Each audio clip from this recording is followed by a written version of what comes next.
Okay guys, so ano ko lang yung insights ko, no? Para bukas sa January 13, ano, INC rally. So di ba kung mapapansin niyo guys, yung sa National Security Council, di ba tinanggal si VP Sara as member of the NSC, no? Tinanggal ni President Marcos Jr., no? At tinanggal din syempre yung kanyang tatay, former President Rodrigo Roa Duterte. Then tinanggal din yung mga former presidents, no? Gloria Macapagal Arroyo, Joseph Estrada, no? Tinanggal. So I think that is in preparation. That happened last week, no? Last week. Now that this is in preparation for the January 13 tomorrow, no? Na rally. Kasi I think ang sabi dun sa mga ng mga vlogger, 1 to 2 million daw yung attend, but that will be from Luzon, Visayas, and Mindanao, no? Now, so it's only my theory, no? Theory ko lang to, no? In terms of our program, constituents on good governance, no? Second video to, no? Kasi nung gato yun, no? May gumawa na kasi niyan eh.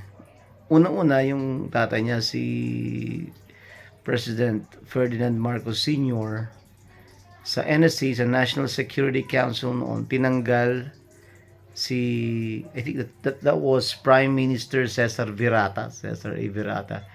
Then afterwards,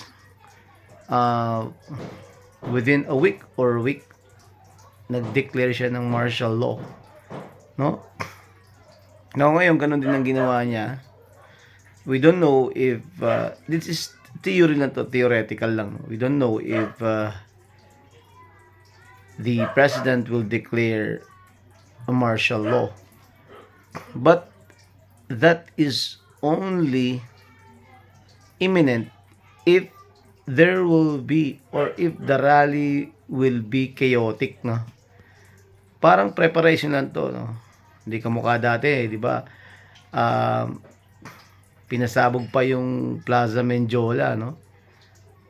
Yung tama ba yung Plaza Menjola, pinasabog pa yun, di ba? Pero sana ngayon wala sanang mangyaring mga planting of bombs, no? Kasi sa House of Representatives kasi the communist-sponsored congressmen, they are pushing the impeachment case of Vice President Sara Duterte. No, itong mga communist-sponsored congressmen. Alright? And sana ganun mangyari. Sana maging peaceful yung rally, no? So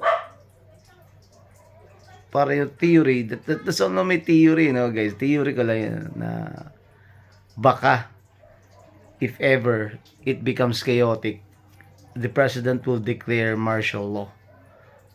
Pag nag-declare siya, syempre, the reason why tinanggal niya, para hindi na, wala na siyang makalaban in terms of ano. Wala nang sasagot sa kanya. No? Okay. So, yun lang.